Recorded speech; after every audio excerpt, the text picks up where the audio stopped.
Hello, Kris here, Green Sabre, Doom Telly time. And I'm going to number this one because it's the only episode that's coming this week. Doom Telly 29. And I've been inspired by Marc G with a C. He did a video recently, I think as a kind of punch back from the fucking dearth of Metallica reviewage that have been going on from the release of their most recent effort, 72 Seasons. And Mark did a great little video about, based on the premise of that 72 Seasons is the kind of the formative years of your life, so about 18 years, something like that. So ultimately, Mark did a great kind of 72 seasons ago video, so that, and I think it was essentially what was out 72 seasons ago, 18 years, 2005, what was out in 2005, and what was better than, basically, Metallica's latest effort. So I've done my own little video on this. I thought, yeah, that's quite a good little idea, is that? So I've gone with it. Now, before I begin, I suppose, and what nobody wants to fucking hear is another review of 72 Seasons. Now, I'm not going to go into great depth, but what I will do is, I mean, there's a part of me that doesn't even want to show the artwork, because it's just offensively bad. But yeah, I'll probably do it anyway. So my very, very brief review of 72 Seasons, not that anyone fucking cares. Metallica's new album, image inserted. I was having this discussion with Mark as well on one of the chats, and I said, because Metallica are so important to me, that those first four and the Garage Days EP, and even the Black Album, I'll let them have that one as well, because that, I didn't like it at the time, but it has since become a classic, there's no denying that. But because they were the band that switched me on to thrash, which then moved into death, which moved into doom, which moved into fucking all your other myriad of fucking side stuff, black metal, blah blah, stoner doom, fucking funeral doom, miserable doom, if that's such a thing. Metallica were the reason behind me moving from Iron Maiden and Guns N' Roses and Van Halen and fucking Jeff Leppard, or whatever it was. That was my... Metallica were the catalyst. They were absolutely... And Slayer, you know, but Metallica had more about them, let's be honest. And those first four records are just without rival. They are absolute fucking staple. So anyway, I've gone slightly off the beaten track, but because of that, Metallica are allowed an awful lot of fucking slack from me, because of the fact that they're fucking legends, and they're created, in reality, they're very much responsible for the fucking genres that I'm into now. So without Metallica, I don't think I'll be listening to half the stuff that I am now. So I'm very, very grateful of that, and I'm very thankful of that. However, I think I put it, and I mentioned this to Mark as well, my great problem with Metallica is, and again, it is a case in point on this fucking new record, it's almost like they have no quality control filter anymore. In all honesty, every fucking album since the Black Album, and be that Load, Reload, Saint fucking Anger, Death Magnetic, Hardwired, the new one, 72 Seasons. I'm not counting Lulu, because that's some weird fucking brain fart that both Lou Reed and Metallica had that should have never seen the light of day, so let's not go there. But all those studio albums since, there's probably, for me personally, an album's worth of decent material on that entire fucking, what is it, 20-year fucking span or whatever it is. Maybe more than that. Yeah, I can't remember when Load came out. But in the entirety of that, there's maybe one album's worth of decent stuff on all of it for me. Load, there's about 4 good tracks on it. Reload, there's about 2 good tracks on it. And do not get me fucking started on that horrendous bag of shite with Marianne Faithfull on it. What's it fucking called? Memory Remains. They fucking still drag that out live as well. It is one of the worst songs ever written by a metal band. But anyway, so yeah, So you've got about, what, 6 good songs off of Load and Reload combined. Should have been an EP. Saint Anger, the less said the better. I remember being conned into that. When it first came out, I thought, fuck, the Born Again heavy. Yes, yeah, I can get behind this. Maybe third listening, I got bored of it at that point. Like, you can't do a 9-minute song without a fucking solo break for Kirk. Anyway, great ending track though. Great opening track. Very little else to speak of, if I'm being honest. Death Magnetic, again, about 3 good tracks on it, and a little side arc here. There is a Beyond Magnetic EP, which came out about 2 years after it, with 4 songs on it that didn't make the cut of Death Magnetic, and this is my point about their lack of quality control filter for me. All 4 of those songs on the Beyond Magnetic EP that weren't good enough to make Death Magnetic are better than almost all of the songs that did make it onto Death Magnetic. So you've got to wonder, who the fuck is making the critical choices here, and what is their informed opinion on this? And this gets to my point. I don't think there is any informed opinion on it. Hardwired to Self-Destruct came, what was it, fucking 7 years ago now. I can't believe it's 7-year-old, that record, by the way. But anyway, again, about 3, maybe 4 good songs on it. Again, probably the best one's the last one, Spit Out the Bone. I think half of the Metallica's problem is that they leave such a fucking long gap between... And there's no real excuse for it. I know they go on the fucking tour for 2 years most of the times. But there's no excuse for 7 years between a fucking record. When you're basically at an age now where all you're doing is playing arenas, and the rest of the time, all you're doing is supposedly writing music. There's no excuse for the lack of quality control filter. The caveat to that is, I am not expecting Metallica to produce another Master of Puppets. Anyone with a semblance of a brain cell knows that those days are gone, and you cannot create magnificence every single record. You know, I'm not saying it was a flash in the pan, because it wasn't. They were fucking consistently brilliant right the way through, from 83 through to 88, 91, if you're going to go that far. Consistently great. I just think they took the foot off the gas and decided consciously that they were going to become more of a rock band than a metal band. And it was this fight back that you seem to hear from all of these bands, where the sort of what they've become and what they've made their name on, they want to consciously distance themselves from. Now, I know all bands, from a music, I'm not going to call myself a musician because I'm fucking part-time at it, but I just do it for fun in the hope that something will happen. But anyway,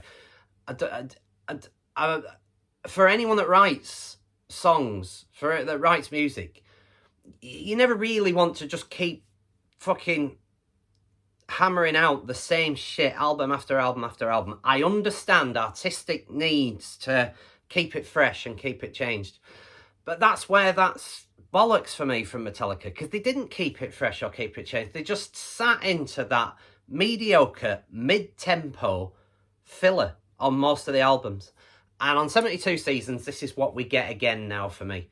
It's filler for the most part. The last 2 songs are really good.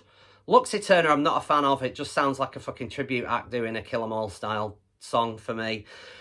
Kirk's solos are dog shit for the most part now. And again, I can't solo, so there's but just from what you've heard him be able to do, it's just lazy, and there is a lack of quality control. Half of that album should have gone in the bin. 72 Seasons, this is.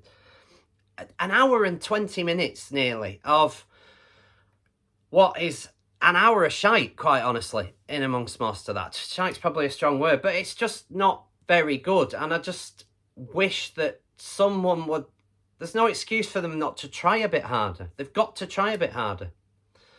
But that's my piece on 72 Seasons. So anyway, fucking 10 minutes, you see. Inability to do short videos, because I can't help myself from talking shit. Right, anyway, cut to the chase.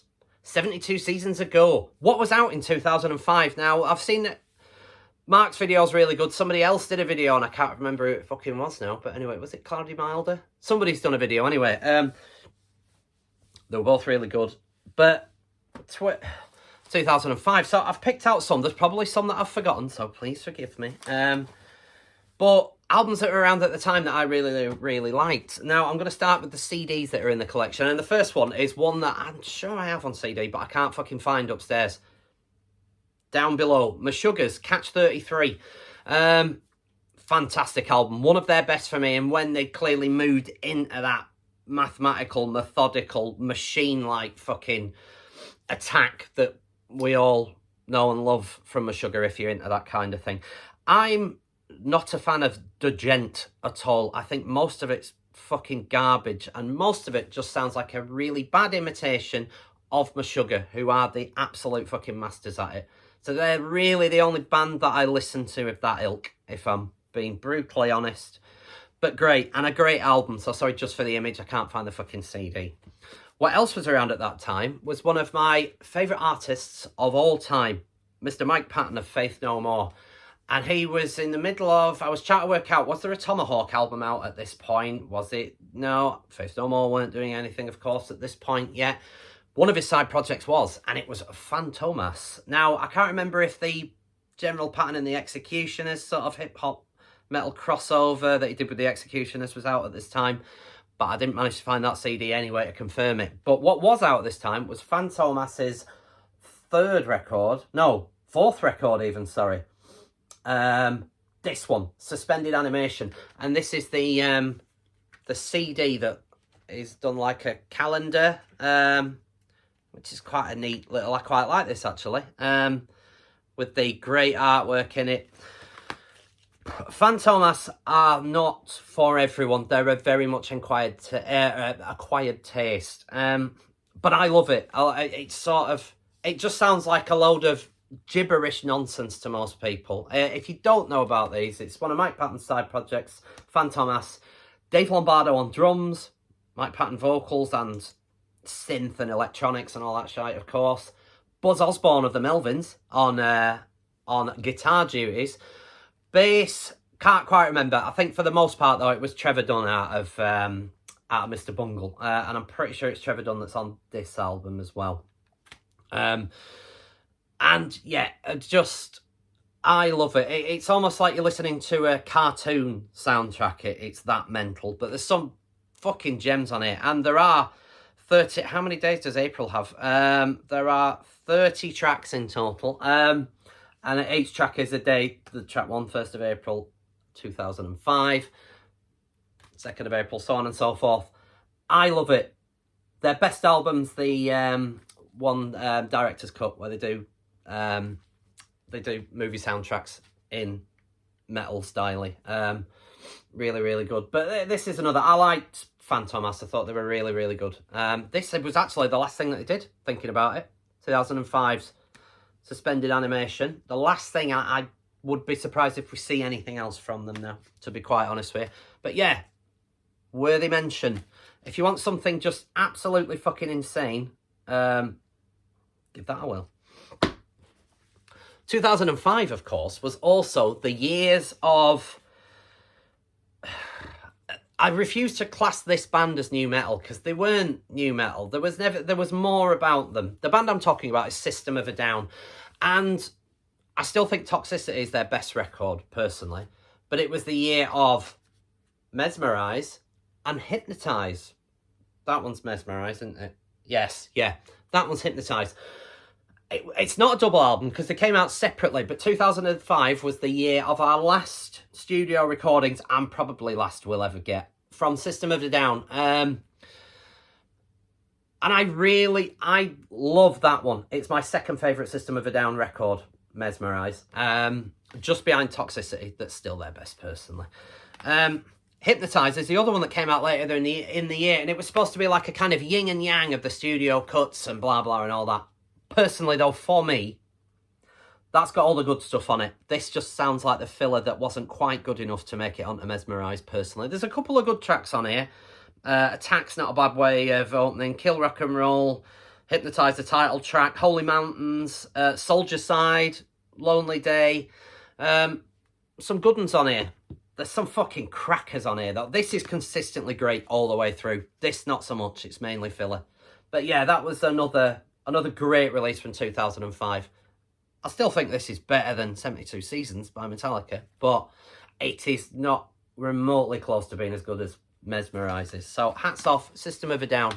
I don't know whether their egos will allow them to do any more recording together, and to be quite frank, I got fucking bored of them. Serge's solo stuff was shite for the most part, personally.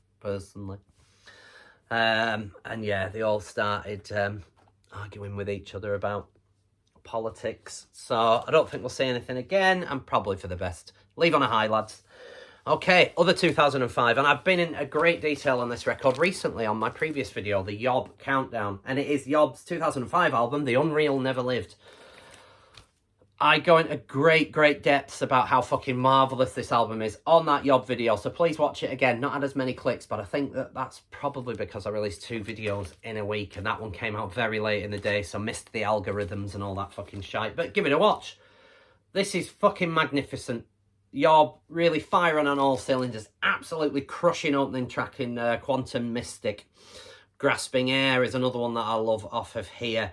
The Mental Tyrant, another one, massive, epic. Cosmos and Essence to finish off. Ripper of an album, and head and shoulders above Metallica's dreadful fucking release from this year. It's not dreadful, sorry. Another 2005 album, and we're going in the realms of Devon Townsend, and it is his strapping young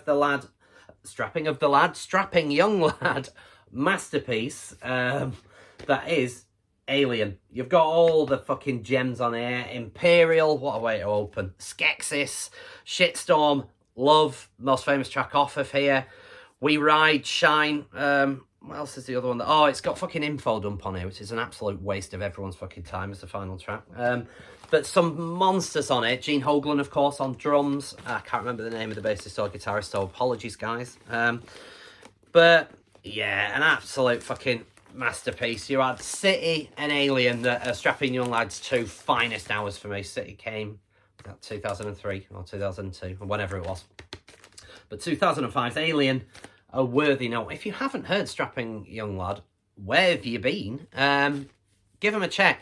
I know Devon Townsend's solo stuff polarises people. They find it a bit... It's either like Morbid Angel on steroids or like some kind of bad musical theatre. Depends. I love his solo stuff personally, but this is just an absolute fucking ripper from start to finish. In your face. Masterpiece. Strapping Young Lads, Alien. Another one that polarises opinion, or band I should say, Sun. And it is their Black One album. I was going to say from 2005, but that's the whole fucking point of this video. They're all from 2005. Yeah, an absolute fucking monster. In a lot of people's eyes, Sun's best one. I think Sun are all great. And this is right up there, one of the best. I still think Life Metal might be my favourite. Or Monoliths and whatever their name is. That other one is they're really good. Grim Roads demos as well are really good. But this one's a fucking masterpiece. Again, it will not be for everyone. You have to go in with an open mind and listen. You have to. It's not like standard. The structure isn't like a standard song. You've got to go in. I often think with Sun, go in listening to it like it's the soundtrack to a film. Turn the lights off, get yourself ready for atmosphere, and put it on. And I think it will make more sense. It certainly made more sense to me when I sort of listened to it in those terms. And you could say the same for that Fantomas album that I mentioned earlier. Same kind of setup. You've got to listen to it more like it's a soundtrack. An atmospheric, all-in-one sort of piece. And this is, yeah, a case in point. Sun's Black One. Fantastic record. Final record that I'm going to mention. Actually, before I mention this one, I'll mention the honourable mentions that didn't get in here because either A, I don't have them, and I didn't think they were quite as good. Cathedral's Garden of Earthly Delights, one of their better post-Adam Leon lineup albums for me. I've mentioned this before in videos, but if you haven't heard my opinion on Cathedral, who are one of the most groundbreaking bands of all time for me, personally, and I say this with great emphasis, personally, they dropped off a cliff after Adam Leon left that lineup. The Adam lineup of Cathedral, so the first Forest of Equilibrium, Ethereal Mirror, and the In Memoriam demo, of course, the Soul Sacrifice EP, and the, what's it called? Static Magic EP. Static Magic EP is the last great thing that they did, personally.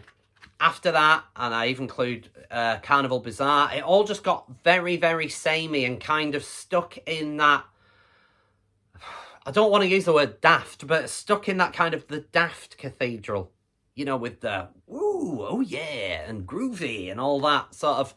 It all got stuck in that. Now, I don't mind that for a few tracks here and there. It works tremendously on the Ethereal Mirror, for example.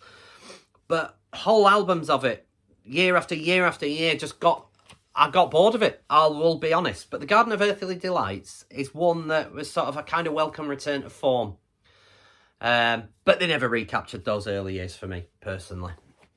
Get back together, lads. Let's have another original lineup band, including Griff on bass. The other honourable mention is Bolt Throwers, for those once loyal. Is that what it's called? Fuck, I should have written the whole title. I've just put those down. And I can't. It's something that I've never owned. I kind of just, again, Bolt Thrower were a band that I kind of lost interest with them around that Those Once Loyal time and Mercenary and all that. In fact, it was after, what's the one after Fourth Crusade? It was around then that I just kind of started listening to different stuff.